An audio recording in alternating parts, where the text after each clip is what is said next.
What is up, guys? Welcome back to the channel, back with another review for you guys, and this time it's from the new Vinegar Syndrome partner label, Subkultur, and that is for the 4K release of Deadlock from 1970. This is a film from West Germany. It was actually shot in the desert in Israel, really close to like the Dead Sea. In fact, they actually had to shoot in certain ways not to show the Dead Sea. Very interesting filming location as well. And kind of a spaghetti western style, kind of a drama. Kind of hard to categorize this one, but a lot of people call it more of a western, a spaghetti western, and things like that. But very interesting film. So let's talk a little bit about the story, and I'll talk about the quality of the transfer, the 4K transfer, and everything like that. Go into the features and everything. So yeah, another partner label from Vinegar Syndrome. It's getting kind of ridiculous of how many partner labels they have, but putting out some pretty, at least interesting titles, I'll say. So what is Deadlock? It's just a very self-contained film, a very small location, very small amount of characters in this. Yeah, sorry, no intro or anything like that on this video. I got to redo my intro and all that stuff and the Patreon part of it and everything, and try to find something a little bit shorter as well. I feel like that intro is a little bit long, so we're just going to roll right into this. But yeah, if you guys like these kind of videos, please hit that like, subscribe, all that good stuff. Drop down the description. And follow me on Instagram, Twitter, Amazon wishlist on there. You can join the Patreon through there. Always doing giveaways and things like that. And you get extra entries and discount on the merch store links on there. I am working on hopefully getting some new merch out there. I know I've had the same two designs for a while. Now that we're getting a little more settled in our new residence, we can start working on some things like that. I know I talked about the movie a little bit, then I dove into this. But anyways, you guys know how I do things. I'm always all over the place. So, Deadlock. Yeah, it's pretty much three main characters. You have Kid, as he's only known as in this. You have Mr. Dump, and you have Sunshine as your three main characters. Kid pretty much shows up in this, I want to say one-horse town, but there's not even one horse.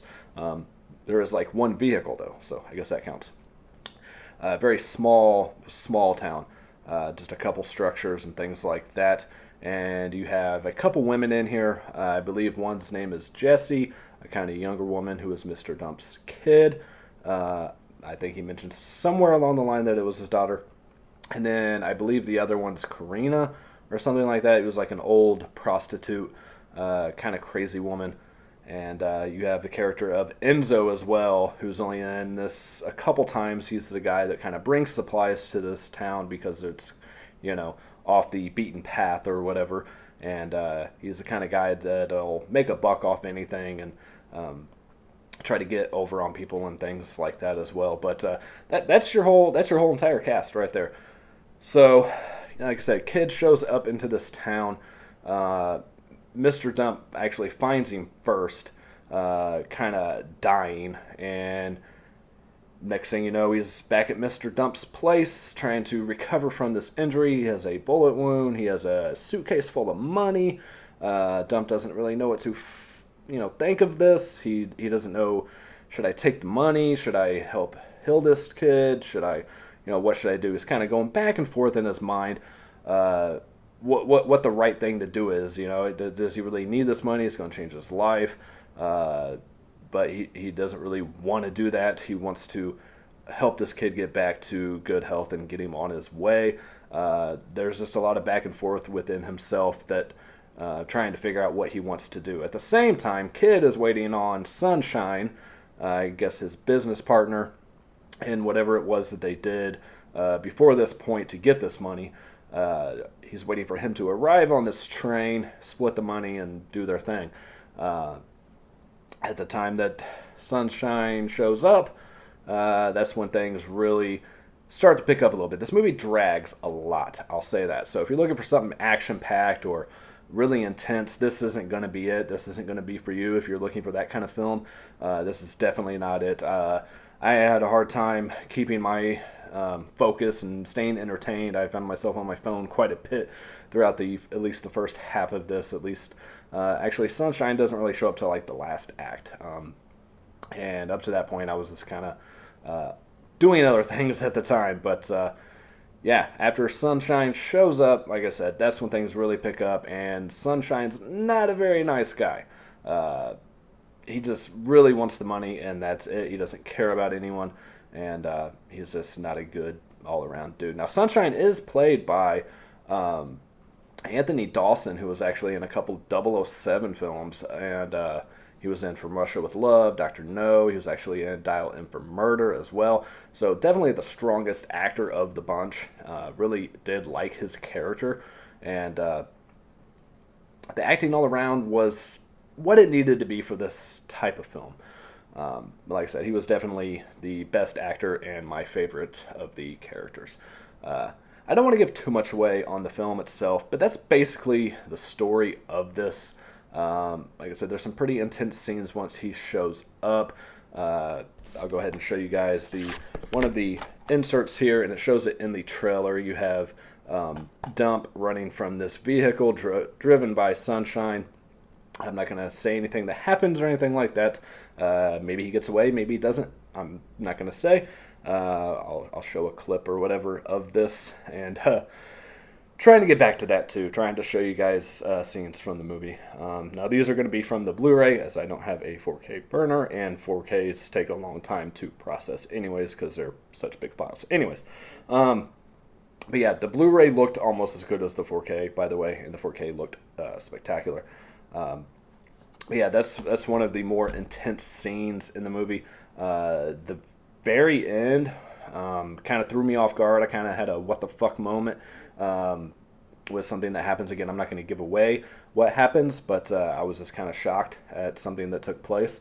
And people become pretty ruthless when money is involved, as we all know. So we've seen it in real life, and we've seen it in other films. So yeah, it really changes who you are and what you think you're going to do. Turns into something else. There's moments in here where Dump is kind of wanting Kid to just get out, just go, man. You know, you're back healed, you're good. Just get out of here. And then there's times where he just wants to take the money, and eventually he just wants to go. He just wants to be let free from Sunshine. And again, I'm not going to say what happens, but that's up to you guys to watch it or not. Yeah, I mean, that's pretty much the story of this movie. There is a little bit of love interest in between Kid and the Jessie character. Again, I believe that's her name. I don't even know if they said her name during the movie, but that's what IMDb has for one of the women, so I'm going to go with that. Who's, pretty attractive, very weird, very odd, just kind of wanders around, very beat down looking though, kind of just, not very clean, but still kind of attractive. There's a couple shots of nudity with her for a brief second, and with the older prostitute, if anybody really wants to see that. But yeah, nothing extreme, and not an extreme amount of gore or anything, but there is some blood and things like that throughout the movie. Now, the one thing I really want to talk about, I'm going to make this as short as I can here, but is the reason I pulled the trigger on this is because I looked at some of the screenshots on the Vinegar Syndrome site, and knowing that this was going to be a 4K release, it looked like it was going to be at least a amazing presentation of the film, and I was not wrong in that aspect. So especially towards the beginning of this, when Kid is walking through the desert, and there's shots of like the sun and stuff, and fading in and out, and you really get this like feeling of putting yourself in his place and how he's feeling, what he's going through in the moment. And the way that this thing is shot, the cinematography of this is absolutely amazing, and you really felt like you were in his shoes, walking through this desert and being wounded and just trying to get somewhere. And it's absolutely gorgeous. like I said, the whoever I can't remember who did the cinematography on this, but director of photography is Robert Van Ackeren. Um, did a fantastic job. And like I said, I knew by looking at those photos on the website that this was going to look amazing, and I wasn't disappointed in that aspect. So as far as the movie itself, I can't really recommend the film itself, but this presentation that they have put together, the subculture in association with Vinegar Syndrome, is absolutely stunning.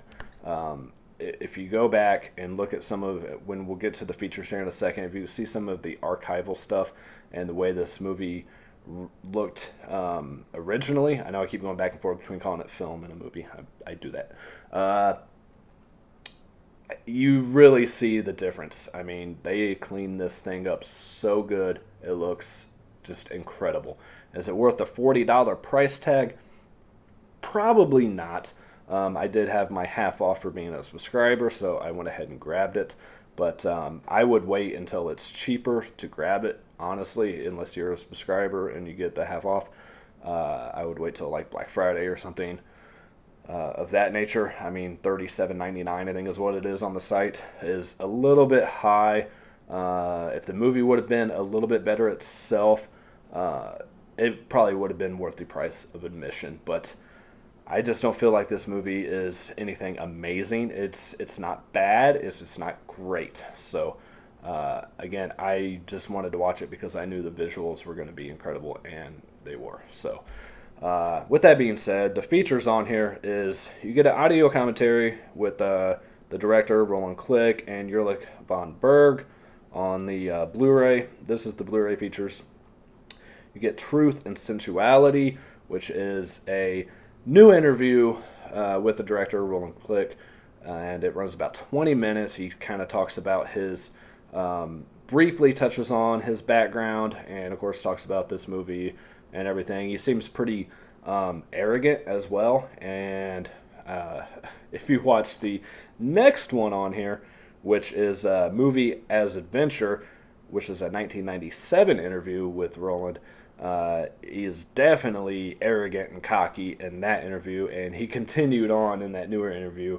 Hadn't really changed besides, the way he looks from 97 to, now. But that interview only runs about 8 minutes for the one from 1997, and just talks about this movie briefly.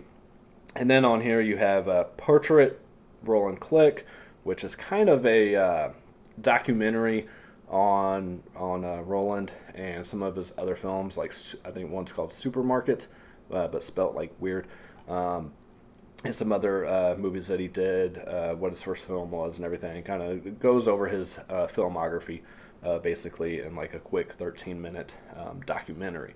So other than that, all you get is a German ending with a dedication, which is silent. You get an English opening and insert, which is silent. English ending with dedication, again silent. Opening textless, silent. And then you get a bunch of trailers in between German and English and things like that. And then on the 4K, you get the audio commentary with director and Jurlich von Berg, and theatrical trailer is all you get on the 4K. So I believe it's the same commentary on the 4K and the Blu-ray. I did not listen to the commentary, but I did watch the interviews and everything like that. And they're, educational enough, but they are subtitled as well. Now, I did watch this in English. You can watch it in German with subtitles if you choose to do that. The dubbing wasn't too bad. I didn't mind it. There's not a whole lot of dialogue in this film to begin with, and there's some moments where there's like no sound at all, and I found that kind of weird. No score, no nothing, it's just dead air. So I know the music in here is done by what is it, the Can, and I know people were excited about it. I don't know who that is myself, but there is a scene in here where Kid plays the jukebox and the song comes on. I'm assuming that's the Can, because that's the only music in the movie. So and it's a pretty decent song. It's pretty fitting for the film itself, and kind of like a it seems like something like Tarantino would put in one of his movies or something to match what's going on. So I know I referenced Tarantino quite a few times throughout my videos, but he is one of my favorite directors, even though he's annoying as shit when he talks. But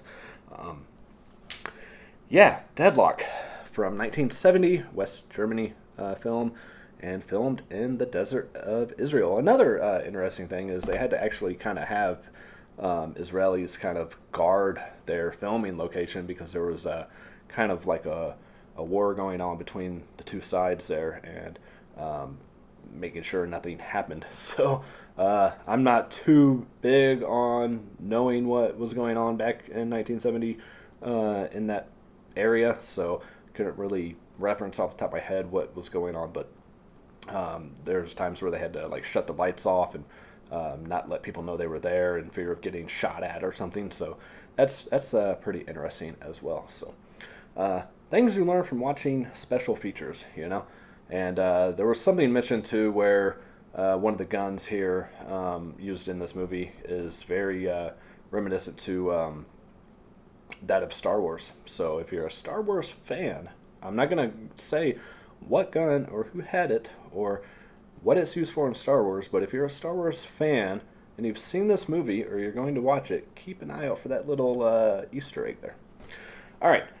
That's going to do it for this video, guys. Again, I'm going to try to make my videos shorter than they have been and not bore you to death. So, yeah, follow me on Letterboxd too, guys. Links in the description. I did do a Letterboxd review for this as well. I'm trying to keep up on that for every movie that I watch. Now that I've watched a couple that I haven't reviewed, but that's just because I just didn't feel like it. So, yeah, but definitely follow me on there, and you'll get more information on the movies that I've watched and what I think of them. So, that's it. All right, we get out of here. Peace, love, happiness to all of you. I will catch you all later.